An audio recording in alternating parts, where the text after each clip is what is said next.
আসসালামু আলাইকুম প্রিয় গাইস, আশা করি সবাই ভালো আছেন। তো আজকে আমি আপনার সাথে কথা বলবো বেগুনের অ্যানথ্রাকনোজ অর্থাৎ বেগুনের পচন নিয়ে। তো সে পর্যন্ত আপনারা আমার সাথেই থাকেন।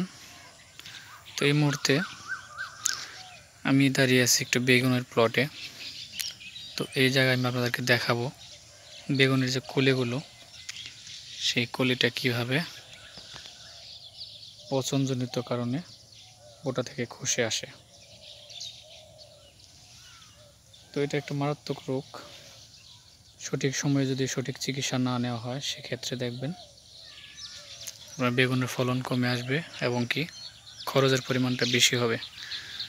এ হচ্ছে একটি বেগুন গাছ, দেখেন কতগুলা বেগুন পচে নষ্ট হয়ে গেছে। তো এই হচ্ছে ছোট বেগুন কলি, আমি আপনাদেরকে দেখাচ্ছি। এই দেখেন, এই বেগুনটা দেখেন একদম পচে গেছে, উপরে পাউডারের মতো দাগ।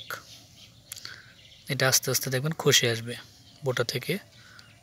এই দেখেন একদম পচে গেছে। এই ভিতরের অংশটা দেখেন।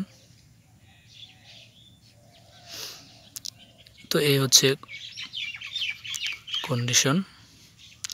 তো ম্যাক্সিমাম গাছে এখন এই অবস্থা, কারণ এখন তাপমাত্রা অনেকটা বেশি এবং মাঝে মাঝে বৃষ্টি হচ্ছে। দেখেন এই গাছে দুটো বেগুন দুটি নষ্ট হয়ে গেছে।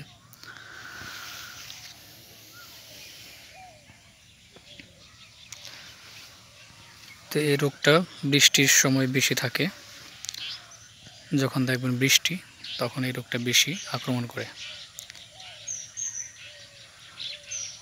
তো এই রোগ যদি একবার আক্রমণ করে তাহলে দেখবেন অনেক বেগুন নষ্ট হয়ে যাবে। তো এই রোগের সঠিক চিকিৎসা হচ্ছে অ্যামিস্টার টপ। আমি আবারও বলছি, এই রোগের সঠিক চিকিৎসা হচ্ছে অ্যামিস্টার টপ।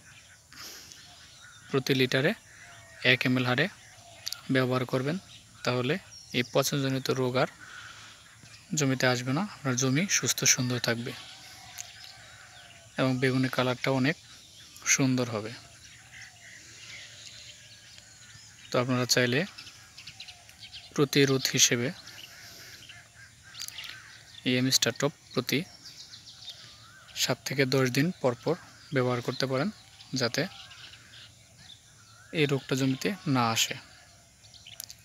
ধন্যবাদ সকলকে। আসসালামু আলাইকুম।